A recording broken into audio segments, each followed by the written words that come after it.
Good afternoon and welcome to Smart Music's webinar on the frustrations of teaching online and what you can do about them. My name is Michaela Graham, Senior Event Specialist for Make Music, and I will be running everything in the background for our session today.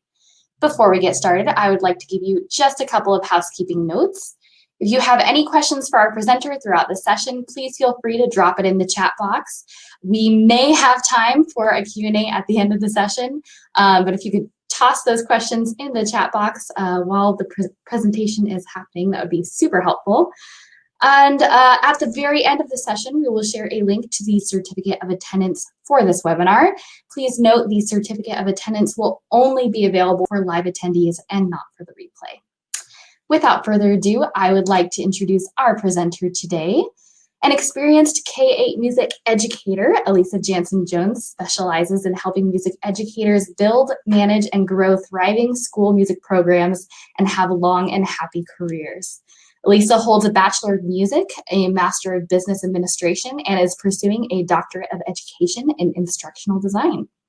Elisa has used her diverse skill set and passion for strategic thinking to help nonprofits, businesses, and music educators around the world. Her passion for professional learning and support for music educators is a hallmark of her work. In addition to her role at Conselmer as Senior Manager of Online Learning, she serves as conductor of her local community band, a columnist for SBO Magazine, and founded the Music Educators Creating Online Learning social media group that now boasts more than 46,000 members. Elisa is an internationally recognized speaker and has presented at national, state, and local conferences. She is the author of The Music Educator's Guide to Thrive, the host and producer of the Music Ed Mentor podcast, and has founded multiple online music education conferences. We are so glad you're able to be here with us today, Elisa. I'm going to hand the presentation off to you. Oh, I can't hear you. Now you can. Beautiful. Thanks, Elisa. Awesome. Hey, everybody. Thank you so much for being here with me today. I'm super excited to talk through some frustrations and hopefully offer some really great information for you as well. So let me go ahead and let's get started. I have not timed this presentation. That's why it's questionable if we'll have time at the end, but my fingers are crossed. So without further ado, where did this list of frustrations come from? A few months ago, I posted this poll that you can see here in the Music Educators Creating Online Learning Facebook group. Go ahead and type in the chat yes if you're in that Facebook group. Hopefully you are and you love it. I was the founder of that group, and we now have a bunch of moderators, and we really try and curate the content so that it's very helpful for people, and we feel like for the most part, it really is. So if you're in that group, go ahead and say, whoop, whoop, I'm in the group. Also, I want to know, what do you think? Because times have kind of changed in the last few months since I ran this poll, and I want to make sure that we're getting to the information that you need and addressing your frustrations most specifically. So go ahead and answer the poll. And, oh, interesting. Okay, I'm going to share those results with you in just a little bit. We're going to give you just a few more minutes to really think through what your frustrations could be right now. I also need to make a disclaimer. I kind of make this standard practice now. So we may not cover your specific personal frustrations, and that is okay. Your frustrations are yours. You are allowed to be frustrated if you're frustrated. Your feelings, whatever they are completely validated. Things are changing all of the time. So even though this is from a few months ago, hopefully you understand that change is okay, and it's okay that we can accept change, okay? Also, I am not a healthcare provider or give advice about that. So if you are seriously struggling, please get help, of course, all right? My goal today is just to give you some great tips and tricks. And really, I would love it if you guys spend this time doing a little self-reflection. That's why I wanted to ask what your specific frustrations are, so that if they do align with some of the things we covered today, you'll be able to glean some great ideas, and hopefully it will spark some creativity so that you can help yourself. That is the big goal. So let's take a look at these poll results and see where we are. And this is very, very interesting. So most of us are missing the real thing. And that's mine right there, because I love online learning. I've embraced it for many years. I see it as a great way for us to reach so many more people than just the people in our classroom, but I miss it so much. So I am absolutely lockstep with you on that one for sure. Okay.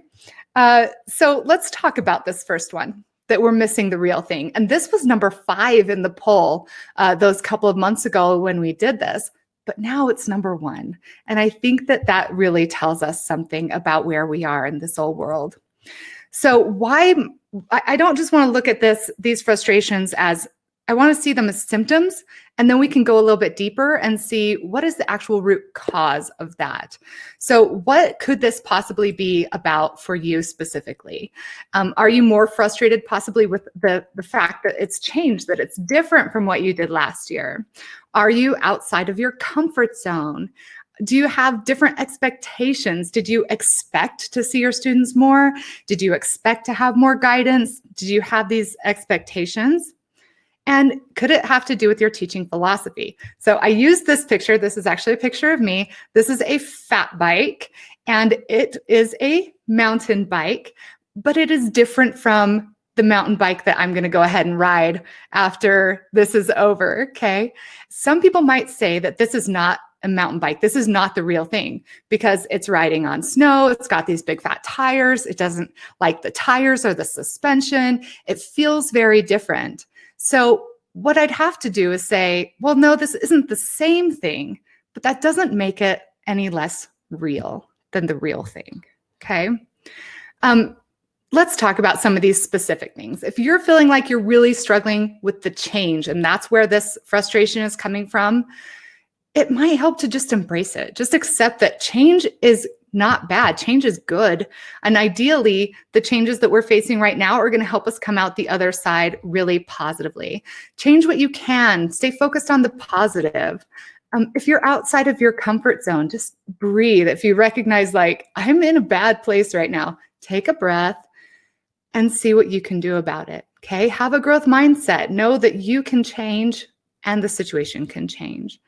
If you have different expectations and things aren't going the way that you expect, open yourself to being flexible, have that growth mindset, and remember what's really important. We teach students music. Do we always teach students music through ensemble performance? Or can we change that to say, I teach students music. I teach students music through whatever means are at my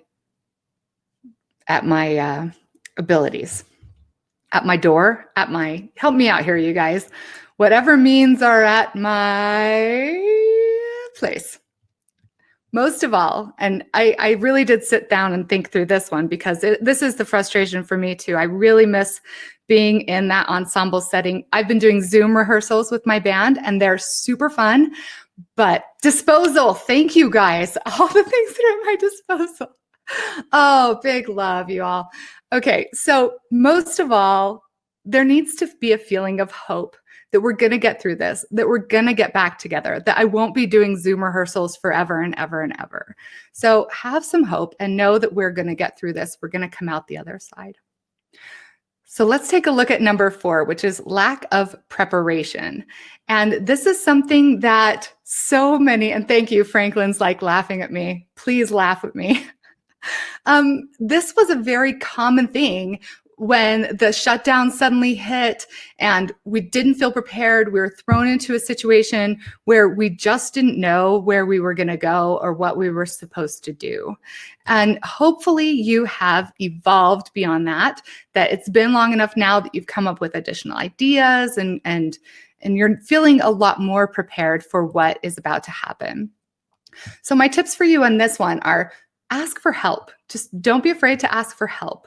Get a mentor, somebody who has done this before. One of my favorite mentors is Michelle Rose. She has been teaching virtually band and choir and general music online for at least 4 years at a virtual school. Michelle Rose, look her up. She's amazing, and she's a mentor of mine. You can also look for a model, somebody who's done this before, somebody who's really good at it, and look to them and copy. Don't plagiarize. Copy.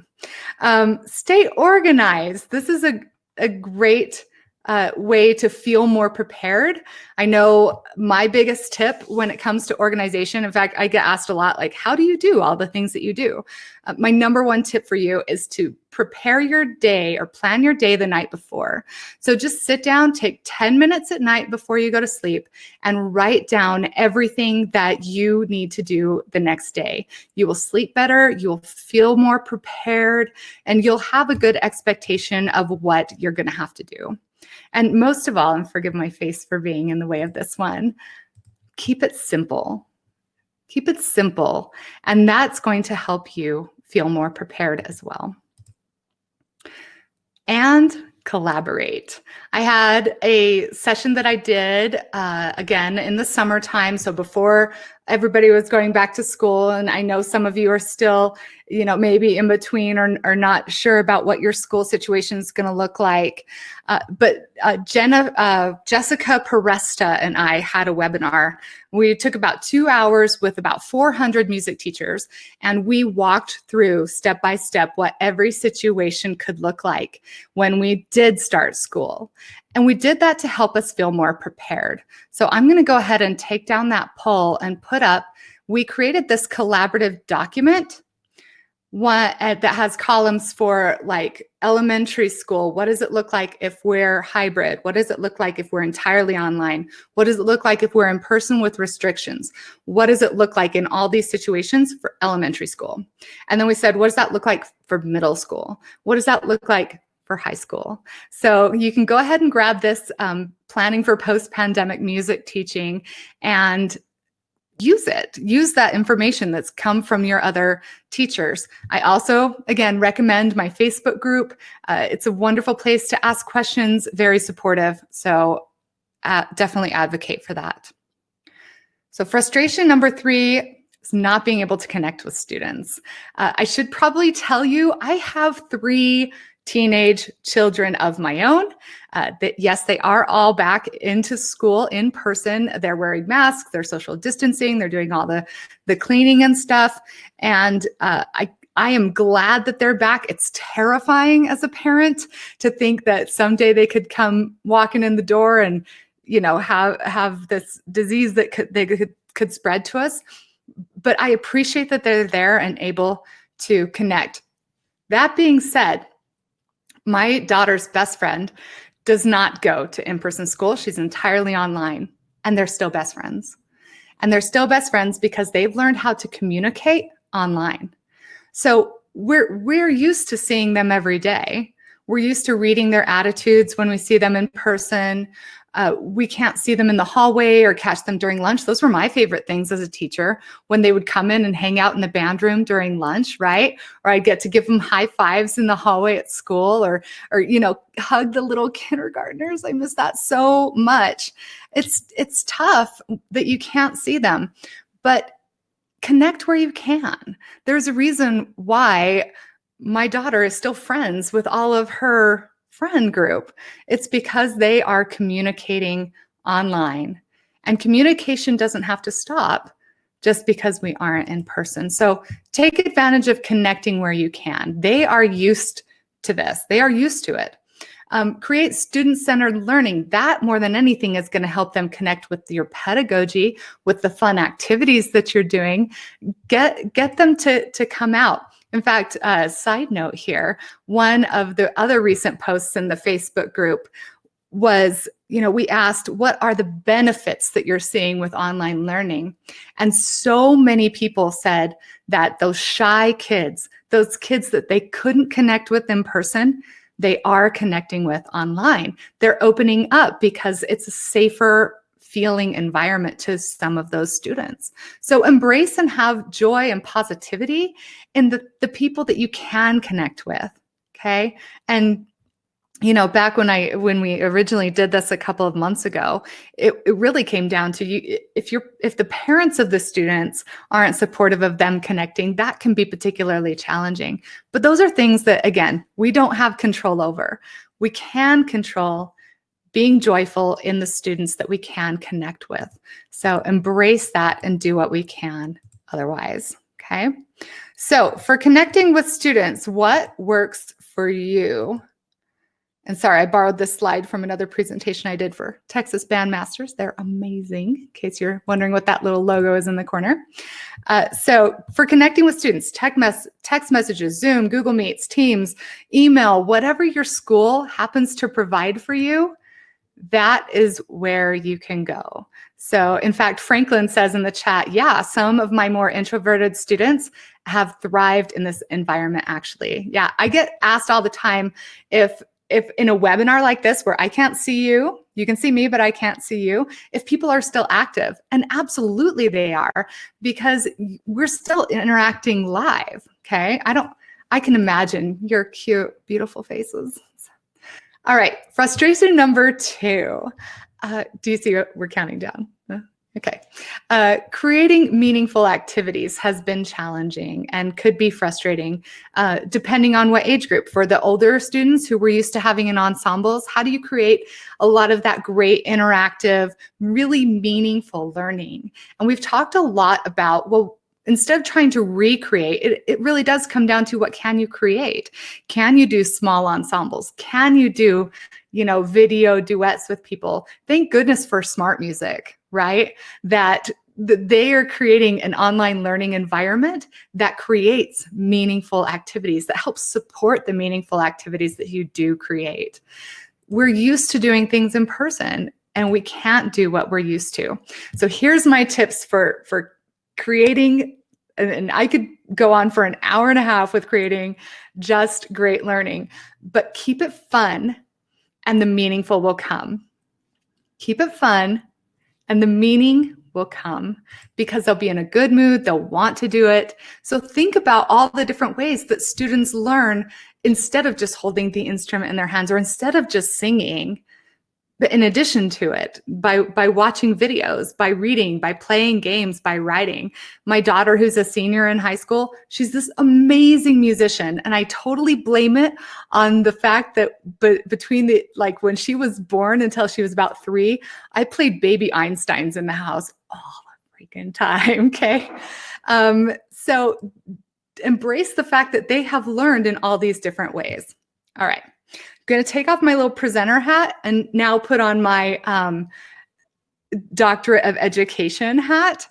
Quick side trip into learning theories. And I found if you understand the learning theories behind why we create certain activities and how they work, you'll actually be able to generate better activities because you'll understand what is important about them, why they're impactful, how students learn from them. So really quick side trip here. First of all, behaviorism is one learning theory. This is where, they do a behavior and are provided instantaneous feedback. A great example of this is quizzes, polls, Kahoots. It's like learning to climb by learning to fall. Okay, so you try it, you have the stimulus, there's the response, and that's how people learn. Think of it like Pavlov's dog, right? We respond to stimulus. Connectivism is kind of the next level in this sequence, okay? This is like the theme and variations. What you're doing is you're taking what they already know and now you're going to expand on it. So maybe they already know Twinkle, Twinkle, Little Star, Mary Had a Little Lamb, and you're going to go ahead and do a rhythmic variation on top of that, and then a sequence variation on top of that. And then maybe you change it into a fugue, okay? And those are the new learning bits, but you're connecting it to what they already know. So think about what kinds of activities could fall into that connectivism sort of category. This is like learning new climbing moves by following routes like they've done before. So I've done this, 5:10 route, and now I'm going to do this 5:11, and notice that there's similarities in there and create those growth opportunities. The last one is kind of my favorite. So let me move my image over here. This is constructivism. This is using things where they get to actually construct their own learning. This is where you create project-based learning. So these are things like scenarios and projects and creating and developing their own performances or lessons. They write their own music, they perform their own music, they record their own music. All of that falls into constructivism. Okay, so as you're creating these activities, understand that all of these are just learning theories, and they can really help you connect with your students and what has been proven to work forever. Okay, hopefully that wasn't too academic for you on this beautiful Thursday that we're in. Okay, the number one thing, the biggest frustration that people have had is balance. Are you offering them too many activities? Are you doing too little? Are you personally working too hard? Are you not working enough? And this is one that I've seen a lot on social media lately, is people feeling guilty because they see their peers working so much harder to do all of this stuff. And they're like, wait, am I not working hard enough? Right? Or they're on the other end of the spectrum and working so hard and not doing anything for themselves to help find that amazing balance that we all seem to be looking for. And this is a big thing that I really take issue with, is this idea of balance. And there should be some kind of homeostasis for a while, but that's not where the growth happens. And really, life is about the ebb and flow. Our balance really changes, right? This week, I may be really focused on my family and my children because they really need me. But maybe this week, I need to work a little more on work. It's always an ebb and flow in our lives. And that is okay. So I'm going to give you this gift next. This is my guide to thrive. I wrote this a few years ago, so please forgive me, because right in the first start of the book, I do talk about my dad. He's a big mentor of mine, and I'm going to cry because I do need to rewrite this book since he has passed away since I wrote this book. So it's due for a second edition. But if you would like it and think you could get some good ideas from it on how to balance your own life, how to focus on your own wellness, and how to embrace your own goodness, you're welcome to go ahead and take this book. Okay. So that being said, let's talk about how we can create balance in what we're offering our students. So let me take off my Professor of Education hat and put on my Master of Business Administration hat and give you a quick course in business management. It all starts with having a plan. Okay, so you plan what activities and stuff you're going to do with your students, and then you implement the plan. You try it out. You collect the feedback. Did that work? Did that not work? What worked well? What didn't? And then you assess, right? You analyze the results of that feedback, and then you adjust and plan again. Okay, this should look very familiar to you because it's a pretty common learning model. So we can use this model to find our balance. Start with a plan. Start with that lesson plan. Start with the plan for your curriculum for the entire year. What are you going to do and when? Start trying it out. And if you find that your students are really struggling and maybe a lot of them aren't participating or a lot of them aren't turning things in, it could be that you're offering them too much, too big, right? Or if you find that everybody's acing everything like crazy, maybe it's time to push them just a little bit more. So use this model, try it out, collect the feedback, and then think, how did it go? And then adjust. So that the next time you come around, the next week, the next time you sit to plan, you can do it better. Now think about how you can do this in your own life, how you can be adjusting yourself. I like to spend Sundays at what I call dirt church. We go mountain biking or hiking. I live in Western Colorado, so I'm very fortunate to have all this wonderful accessibility to the outdoors. And on Sundays is when I really get to sit down and think through my life and review my week in the past and go, where did I struggle? What were the issues that I had? And I collect some feedback on myself. And then I can adjust my plans going forward the next week and see, where do I need to focus a little bit more? You know, my hips have been really tight this week, so I'm going to work more on my hips during my yoga sessions in the morning. Okay. Or maybe I'm feeling like I'm not breathing deeply enough. I'm in all these stressful meetings all week and I just need to calm down. So I'm going to start integrating a little bit more break time in between meetings to just take a breath, to just drink some bottled water. Why not? Actually, it's cans of water. All right, so here are my sort of final thoughts now that we've talked through those top 5 frustrations, and we are totally gonna have time for questions, which is great. Here are my final thoughts for you. Keep it simple. When it comes to online learning, keep it simple for yourself and keep it simple for your students. You'll have much better results that way and you'll be a lot less stressed out yourself. Make it fun, okay? Remember, if you make it fun, the meaningful will come. They will derive meaning out of it if you make it fun and meaningful for them. Get help if you need it. Join a Facebook group, get mentorship, reach out, follow blogs that you love. I love the Smart Music blog, not only because my podcast is published on there, by the way, the Music Ed Mentor podcast, but because it's great information. That's why my podcast is published on there, because I was following the Smart Music blog because they tap real teachers, real time to give you real relevant information. They are not paying me to do all of these promos, by the way. I just love them. Okay.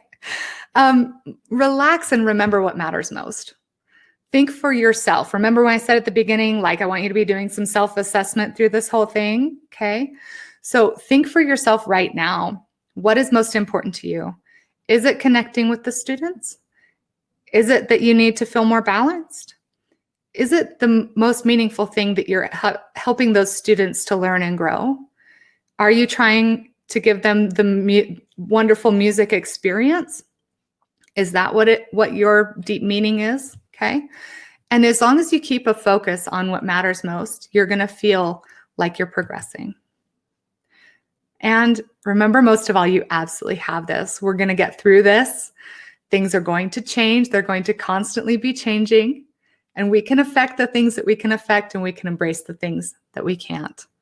And that's what's going to help us find that homeostasis and that own balance in our own lives. Okay. The truth of the matter is that online learning is here to stay. Whether we're doing it day in and day out, like many of us are, or we are doing it only during school breaks, or we're doing it during snow days, or we're offering some online learning opportunities to supplement what our students are learning in class, like getting them to practice at home, right? Online learning is here to stay. And the sooner we can embrace that and leverage it, see it as an opportunity for us to engage more students in learning music, that's going to help us change our perspective as well. All right, so all of that being said, any questions? I am happy to be here for you. I've got my email on there. You're welcome to check out all the stuff that we're doing for Conselmer. Conselmer brought me on to their education team for one big reason, and that's because they care about teachers. And that's why I joined up because Conselmer genuinely cares about teachers, all teachers.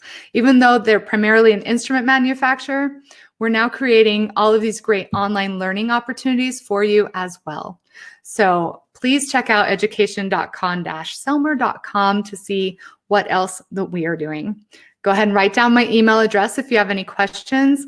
I would love it. It absolutely, like, the podcast is so much fun for me to do. I bring on these amazing guests and I get to talk to all of these wonderful mentors and bring them on to mentor you. So it's not just me talking. I bring on wonderful mentors to mentor you, the listeners. And you can check me out at elisajanson.com. And of course, I'm on Facebook, Instagram, YouTube, all that good stuff. So I'm going to stall for just a second and tell you guys a story because I know that there is a bit of a delay between when I say something and when you hear it. So here's the thing about hope, because I am very, very, very missing my community band, okay? And I'm feeling a little hopeless sometimes. So here's the thing. I got an email from my kid's marching band teacher. And you know, back right before school started, they pretty much said, in Colorado, no competitive marching band season. We're quitting doing marching band season for this year. And it was heartbreaking because I have a senior and I have a freshman who could, like, this is the one year I get to have two kids in band together, right? And they canceled. I cried, okay? Well, they decided to go ahead and try doing marching band anyway, because they can do it outside, they can do masks, they can social distance. So they've actually been having marching band twice a week. So I was like, okay, at least they got to have some band together, right? And then yesterday, his email, he said that they actually get to have a performance. Like, they've been cleared by our county health department to try and have a performance at the end of the month. So things are changing and things are improving, hopefully. All right, that being said, Kate has a question. What are some examples of really good projects for smart music novices, not novice players? Oh my gosh. Okay, so you need to check out Michelle Rose's blog, and maybe Michaela can post it again because she is the queen of using smart music and using it in the classroom. I think you should go to the Facebook group, Music Educators Creating Online Learning, MECOL, and just look up Band Bingo. All right, or music bingo. Those have been some of the best activities to use for a smart music novice because you can actually track when students do it, right? So look up like a music bingo is what I would recommend you do just to start, because it's going to be super easy. All right. Stay positive, my friends, and please reach out again if you need any help. Stay tuned with Smart Music, especially the blog, because it's absolutely amazing stuff. And be well and keep teaching on. Thank you so much, Elisa. That was so encouraging and such a huge reminder for all of us who, all of you teachers who do so many amazing things, and even myself, that we need to really check in with ourselves and listen to what we need as well as what our students need as well. So in the chat box, I wanted to send you guys that link to the certificate of attendance for today's session, as well as a link to the survey. If you guys could tell us how we did and what you want to see for webinars in the future. And then I also wanted to touch base about Kate's question as well. All of our webinars that we're doing are being archived, and you guys can see that. I'm going to send that link to you. The Smart Music archive for our webinars is right there in the chat. You can check that out. We have some of our webinars that are on assignment ideas in smart music that encourage musical curiosity, developing student practice plans in smart music, etc. We will be doing a virtual ensemble solutions part 2 with Michelle Rose in October. So I would encourage you guys to look at our upcoming webinars page on smart music as well. We also have a link, I'm going to put this in the chat as well, to our educator toolkit, smartmusic.com/educator resources. And then you go to the toolkit. It is a page that has a bunch of resources for different purposes, for you talking to your administrators at your school if you wanted to get smart music, or if you have any questions about how to use smart music, I would also send you over to Smart Music Academy. There are a bunch of really helpful lessons in there for you guys to check out for free. So I want to thank Elisa again for just the amazing reminder and encouragement to keep on keeping on this school year. And we thank you for joining us today, and we hope to see you all again soon. Hang in there.